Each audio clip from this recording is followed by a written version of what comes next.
আয়ো হিমন্ত বিশ্ব শৰ্মা আয়ো কোন হিমন্ত বিশ্ব শৰ্মা আমি দেখি আছো এও খুদিছো মই আয়ো কোন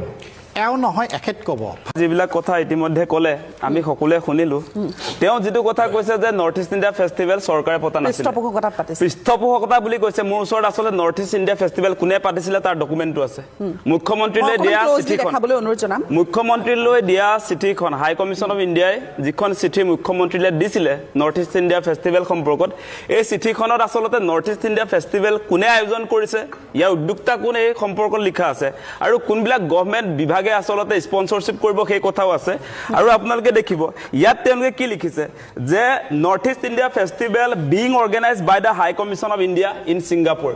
কোনে পাতিব নৰ্থ ইষ্ট ইণ্ডিয়া ফেষ্টিভেল অসমৰ ৰাইজে আকৌ এবাৰ মনত পেলাওক এই অনুষ্ঠানটো আসলতে ছিংগাপুৰত থকা উচ্চায়ুক্তই আয়োজন কৰিছে সেই কথা মুখ্যমন্ত্ৰীলৈ দিয়া এই চিঠিখনত উল্লেখ আছে এটো এনে মই বনাই অনা চিঠি নহয় ইয়াত আপোনাৰ অশোক স্তম্ভ আছে মুখ্যমন্ত্ৰীৰ ইয়াত আপোনাৰ সিল আছে প্লিজ স্পিক ইয়াত আপোনাৰ চাব দেই ইয়াত মুখ্যমন্ত্ৰীয়ে কি কৈছে যে আপোনাৰ মিনিষ্ট্ৰি অফ এক্সটাৰ্নেল এফেয়াৰ্ছৰ লগত আলোচনা কৰি আসলে গোটেই বিষয়বিলাক আগবঢ়াই লৈ যাম বুলি এই চিঠিখনত উল্লেখ আছে মুখ্যমন্ত্ৰীয়ে লিখা আখৰটোতো আছে ইয়াত গতিকে ইয়াত ফাঁকিবাজ কৰি লাভ নাই ডাটা আমাৰ লগত আছে গতিকে অসমৰ ৰাইজক এটা কথাই কম ইয়াত মুখ্যমন্ত্ৰীয়ে কৈ আছে যে আপোনাৰ কিমান তেওঁৰ যি চাৰ্জশ্বিটৰ কথা কৈছে যে আপোনাৰ 3500 পেজৰ তেওঁ চাৰ্জশ্বিট দাখিল কৰিব মহাকাব্য লিখি আনিলেও নহব নহয় চাৰ্জশ্বিটটোত আমি কোনটো কথা ধৰিম আমি মূল কথা ধৰিম যে এই অনুষ্ঠানটো জুনে পাতিছিলে তেওঁ তদন্তৰ আওতাত আহিবনে নাই হাই কমিশ্যন অফ ইণ্ডিয়া যেতিয়ালৈকে নাহে সেইটো আপোনাৰ মহাভাৰত লিখক ৰামায়ণ লিখক তাত নহব কথা বেলেগ মানুহ শাস্তি দিলে নহব কোন উদ্যোক্তা তাক লাগিব প্ৰথমতে হাই কমিশ্যন অফ মুখ্যমন্ত্ৰীয়ে কৈছে অখিল গগৈ আৰু গৌৰৱ গগৈহে হেনো এই ন্যায় আৰু চাৰ্জশ্বিট বিচৰা নাই কিয় কৈছে চাৰ্জশ্বিট বিচৰা নাই মানে এই চাৰ্জশ্বিটটোত কি আছে নো ইয়াতো নাই ন মেইন কালপিট ইয়াত আছে নেকি ইয়াত আপোনাৰ জুবিনদা য'ত আসলে হত্যা হৈছিলে জুবিনদাক য'ত মাৰ্ডাৰ কৰা হৈছিলে ছিংগাপুৰৰ আপোনাৰ আসাম এছ'চিয়েশ্যন বা সেই য়ট পাৰ্টিৰ আয়োজক তন্ময় ফুকন গ্ৰেপ্তাৰ হ'ল নেকি আজিৰ দিনটোত মূল কালপিটক এতিয়ালৈকে আপোনাৰ গ্ৰেপ্তাৰ নকৰিলে ভিআইপিৰ নিচিনাকে আপোনাৰ কেইটামান কথা সুধিলে তাৰ পাছত তেওঁলোকক চৰকাৰী নিৰাপত্তাৰ যন্ত্ৰৰ জৰিয়তে পুনৰ পঠিয়াই দিলে ছিংগাপুৰলৈকে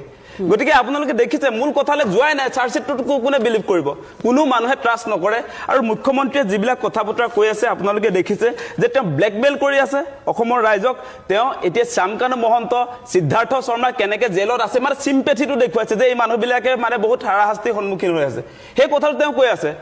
মানে সেই কথা নহব মুখ্যমন্ত্ৰীয়ে যিমান নাটক নকৰক কিয় আমি মূল কথাত ধৰিম যেতিয়ালৈকে এই চাৰ্জশ্বিটখনত হিমন্ত বিশ্ব শৰ্মা তেওঁ মুখ্যমন্ত্ৰী তেওঁ নিজে যেতিয়ালৈকে আসলে তদন্তৰ আওতাত নাহিব যেতিয়ালৈকে হাই কমিশ্যন অফ ইণ্ডিয়া তদন্তৰ আওতাত নাহিব যেতিয়ালৈকে আসাম এছ'চিয়েশ্যনৰ সভাপতি সম্পাদক তদন্তৰ আওতালৈ নাহিব যেতিয়ালৈকে য়ট পাৰ্টিৰ আয়োজক তন্ময় ফুকন আপোনাৰ তদন্তৰ আওতাত নাহিব চাৰ্জশ্বিটত তেওঁলোকৰ নাম যদি নহয় সেই চাৰ্জশ্বিটৰ কোনো কাম নাই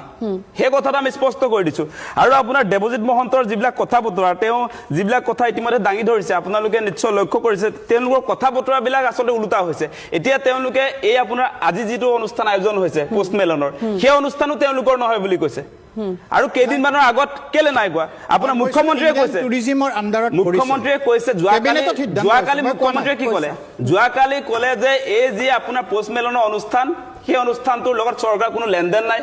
আমাৰ কোনো স্পন্সৰশ্বিপ নাই বুলি কৈ দিছে আসুতীয়াকে মানে 1 কোটি টকা ৰাখিছো প্ৰয়োজন হলে দিম বুলি কৈছে সেই কথা মুখ্যমন্ত্ৰীৰ ষ্টেটমেন্ট আমি সেইবিলাক কথা পাহৰি যোৱা নাই নহয় সংবাদ মেলটোতে আপোনাৰ দুটা কথা তেওঁ কৈ আছে এফালেদি ক'ব যে পোষ্টমেলনক মই চিনি নাপাওঁ তাৰ পাছত আপোনাৰ 2 মিনিটৰ পাছত তেওঁ ক'ব পোষ্টমেলন আপোনাৰ এই পৃথিৱীৰ বিশ্বৰ মানে পাঁচ গৰাকী আপোনাৰ ইন্টাৰনেশ্যনেল সিংগাৰৰ ভিতৰত এজন বিশ্ববিখ্যাত সেই কথা সেই মুখ্যমন্ত্ৰীজনে কয় গতিকে তেওঁ যিবিলাক বক্তব্য দাঙি ধৰিছে বা দেৱজিৎ মহন্তই আজি বিজেপিক ৰিপ্ৰেজেন্ট কৰি যিবিলাক বক্তব্য দাঙি ধৰিছে সেইবিলাক আসলতে তেওঁলোকে মানুহক ডাইভাৰ্ট কৰিবৰ কাৰণে আগবঢ়াইছে এই কথা এতিয়া জুবিনদাৰ প্ৰগ্ৰামটোৰ ক্ষেত্ৰত আপোনালোকে চাওক জুবিনদাৰ ক্ষেত্ৰতো সেই একে কথাই আপোনাৰ টুৰিজিম ডেভেলপমেণ্টৰ কথা আপুনি সংবাদ মেলখন শুনিছিলে নাই তেতিয়া আপোনাৰ যেতিয়া নৰ্থ ইষ্ট ইণ্ডিয়া ফেষ্টিভেলৰ চৰকাৰৰ অনুষ্ঠানটোৰ যিগৰাকী আসলতে এংকৰিং কৰিলেহেঁতেন সেই অনুষ্ঠানটোৰ যিগৰাকী উদ্যোক্তা আপোনাৰ এই শ্যামকানু মহন্তই কি কৈছিলে যে শ্যামকানু মহন্তই কৈছিলে যে পৰ্যটন উদ্যোগটোৰ বিকাশৰ কাৰণে এই আয়োজন কৰা হৈছে নৰ্থ ইষ্ট ইণ্ডিয়া ফেষ্টিভেল গতিকে ছিংগাপুৰৰ লগত এটা ভাল এটা সুসম্পৰ্ক গঢ়ি তুলিবৰ কাৰণে যাতে ইনভেষ্ট হয় অসমত সেই কথা বতৰাবিলাক আছে নহয় এতিয়া এই যে আপোনাৰ পোষ্টমেলনৰ অনুষ্ঠানটো এই পোষ্টমেলনৰ অনুষ্ঠানটো একে কথা বতৰাই জুবিনদাৰ প্ৰগ্ৰামটো যি ধৰণৰ কথা বতৰা আছিলে টুৰিজিম বিকাশৰ কথাটো আছিলে ট্ৰেড মানে ব্যৱসায় বাণিজ্যৰ আপোনাৰ বিকাশ আদান প্ৰদানৰ সেই কথা বতৰাবিলাক আছিলে কানেক্টিভিটিৰ কথা বতৰা আছিলে আপোনাৰ কালচাৰেল এক্সচেঞ্জৰ কথা আছিলে সেই একে কথাই পোষ্টমেলনৰ অনুষ্ঠানটোত আছে গতিকে এতিয়া আমাৰ অসমৰ ৰাইজৰ প্ৰতিবাদ দেখি মুখ্যমন্ত্ৰী এই অনুষ্ঠানটো তেওঁলোকৰ নহয় বুলি কয় কেবিনেটে সিদ্ধান্ত গ্ৰহণ কৰিছে বোলে কোনো আপোনাৰ কেবিনেট মন্ত্ৰীয়ে সেই অনুষ্ঠানলৈ নাযায় মই নাযাওঁ বুলি কৈছে সেই কথাটো কৈছে নাই কালি গতিকে গোটেই কথা বতৰাবিলাক আপোনালোকে চাব ঠিক আছে আজি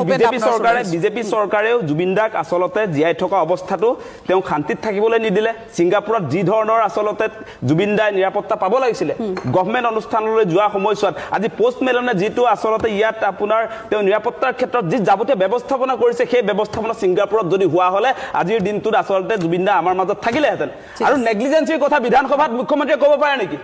নেগলিজেন্সি বিজেপি চৰকাৰে কৰিলে তেওঁ কাক কৈ আছে তাত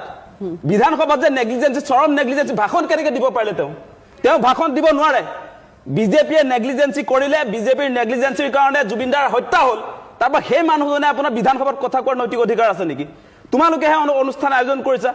সিংগাপুৰত আমাৰ উচ্চায়ুক্ত আছে অসমৰ ৰাইজ আছে নেকি প্ৰটেকশ্যন দিব নিৰাপত্তা দিবৰ কাৰণে গতিকে সিংগাপুৰত থকা উচ্চায়ুক্তই নিৰাপত্তাৰ ব্যৱস্থাটো কৰিব লাগিছিলে এক্সটাৰ্নেল এফেয়াৰ্ছ আছে জুবিনদাৰ প্ৰথম মেনেজাৰ বুলি যিগৰাকীয়ে কয় পবিত্ৰ মাৰ্ঘেৰিটাই সেই ব্যৱস্থাপনা কৰিব লাগিব নে নাই তেওঁ বিদেশ ৰাজ্যমন্ত্ৰী হয় নে নহয় গতিকে মূল জেগাত ধৰাৰ সময় অসমবাসী ৰাইজক আহ্বান জনাইছো সেই জেলত মহে কামুৰিছে সেই কথাত আপোনালোকে ভুল নাযাব মহে কামুৰাৰ কথাটো মেইন কথা নহয় সেইবিলাক কথা কৈ আপোনাৰ চাৰ্জশ্বিটটো 3 মাহৰ ভিতৰত দিছো বুলি বাজে লৈছে চাৰ্জশ্বিটৰ সময়সীমা 3 মাহৰ ভিতৰত দিবই লাগিব চাৰ্জশ্বিট গতিকে সেইবিলাকতো নাটক হয় সেই নাটকত অসমবাসী ৰাইজে যাতে কেতিয়াও ভুল নাযায় আমি মূল কথাত ধৰিব লাগিব হত্যাকাৰী যি কেইগৰাকী মানে যিবিলাক আসলতে বৰ্তমান সময়ত গ্ৰেপ্তাৰ হৈ জেলত আছে সেইবিলাকেই নহয় ৰৌ বৰালী আছে ৰৌ বৰালী হিমন্ত বিশ্ব শৰ্মা ৰৌ বৰালী আপোনাৰ হাই কমিশ্যন অফ ইণ্ডিয়া ৰৌ বৰালী আপোনাৰ এক্সটাৰ্নেল এফেয়াৰ্ছ এই মন্ত্ৰী ৰাজ্যমন্ত্ৰী আমাৰ পবিত্ৰ মাৰ্ঘেৰিটা সেইবিলাক মানুহ আৰু সেইবিলাক মানুহৰ এগেইনষ্টত আমি ন্যায়িক আয়োগত দিছো আমি ডাইৰেক্ট কৈছো এই মানুহবিলাক তদন্তৰ আওতাত আনিব লাগিব ন্যায়িক আয়োগে মাতিব লাগিব সেই কথা আমি কৈছো গতিকে আমি কেৱল টিভিৰ সন্মুখত কথা কোৱা নাই কিন্তু মই যিবিলাক অভিযোগ দিছো দায়িত্ব সহকাৰে কৈছো এই অভিযোগ আমি লিখিত ৰূপত শপতনামা দাখিল কৰি আপোনাৰ ন্যায়িক আয়োগত দি থৈ আহিছো মই আপোনাৰ কথা কোৱা নাই ইয়াত আকাশ দলে ডাঙৰীয়াটো সেইটোৱে কৈছে কৰিছো অসমবাসী ৰাইজ মই চাৰ্জশ্বিট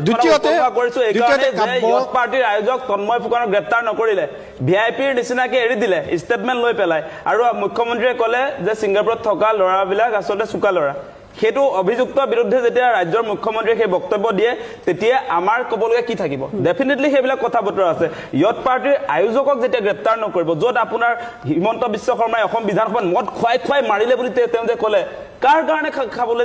এই পাৰ্টিটো কেনেকৈ কৰিবলৈ পালে আচলতে চৰকাৰী অনুষ্ঠানলৈ যোৱা সময়ছোৱাত চৰকাৰী নিৰাপত্তাৰ ব্যৱস্থা নথকাৰ কাৰণে সেই আয়োজনটো হ'ল গতিকে এই কথা বতৰাবিলাক আহিব গতিকে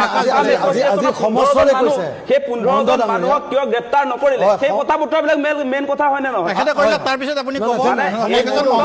চাৰ্জশ্বিটখনক লৈ ক'বলগীয়া ডেফিনেটলি থাকিব আমি এই অন্ধ নহয় অসমৰ ৰাইজ অন্ধ নেকি আমিতোতো অন্ধ নহয় আমি দেখি আছো যে চাৰ্জশ্বিটখন মানে প্ৰস্তুত কৰাৰ সময়ছোৱাত অভিযুক্তসকলৰ বিৰুদ্ধে আচলতে কেনেকৈ একশ্যন লোৱা হৈছে সেই কথা বতৰাবিলাকতো দেখি আছো নহয় আমি গতিকে আপোনালোকে এতিয়ালৈকে চাৰ্জশ্বিটে দাখিল হোৱা নাই একশ্যন ক'ত ল'লে তেনেহ'লে চামকানু মহন্তৰ ওপৰত কেনেকৈ একশ্যন যেনেকৈ চামকানু মহন্ত গ্ৰেপ্তাৰ হৈছে তেনেকুৱাকে তন্ময় ফুকনৰ ওপৰতো হ'ব লাগিব সেই কথাটো কৈছো মানে কিহৰ কাৰণে আপোনাৰ তেনেহ'লে আপোনাৰ বিচাৰ হোৱা নাই যদি তেনেহ'লে বিচাৰ নকৰা মানুহক কিয় গ্ৰেপ্তাৰ কৰিলে বিচাৰ যদি কৰাৰ পাছতহে গ্ৰেপ্তাৰ হ'ব লাগে বিচাৰ নকয় আপুনি কি নিজে স্ববিৰোধী এতিয়া তেনেহ'লে আপুনি অভিযুক্ত ন্যায়ালয়ত গৈছে নেকি চাৰ্জশ্বিটখন ন্যায়ালয়ত গৈছে নেকি ন্যায়ালয়ে কোন অভিযুক্ত ডিসাইড কৰিব তেনেহলে চৰকাৰে দাখিল কৰাৰ পাছতহে যদি গ্ৰেপ্তাৰ কৰিব লাগে তেতিয়াহলে এতিয়ালৈকে গ্ৰেপ্তাৰ কৰা হৈছে যি তদন্তকাৰী সংস্থাই যাক বিচাৰে তদন্তকাৰী সংস্থাই যাক নাম ল'ব সেইখিনি দায়িত্ব চৰকাৰৰ তেওঁলোকক আনি ন্যায়ালয়ৰ সেই তদন্তকাৰী সংস্থাৰ মত হাজিৰ কৰা কিন্তু কোন দোষী কোন নিৰ্দোষী সেইটো ডিসাইড চৰকাৰে কৰিব নোৱাৰে সেইটো ন্যায়ালয়ে ডিসাইড কৰিব ইনভেষ্টিগেশ্যন চলি থাকে তেতিয়া আপোনাৰ মুন্না প্ৰসাদ গুপ্তাৰ যিবিলাক কথা বতৰা সেইটো মুখ্যমন্ত্ৰীয়ে কৈ থাকে তেওঁ এগৰাকী অভিযুক্ত আমি অভিযোগ দিছো ৰাজনীতি কৰিছো কাৰণে যিকোনো কথা কিয় আপুনি যিকোনো ন্যায় কিয় নাহে ন্যায়ালয়ে ডিসাইড কৰিব আপোনাৰ আয়োগ হ'বলৈ আয়োগ হিমন্ত বিশ্ব শৰ্মা আয়োগ কোন হিমন্ত বিশ্ব শৰ্মা আমি দেখি এওঁ সুধিছো মই আয়োগ কোন এওঁ নহয় এখেত ক'ব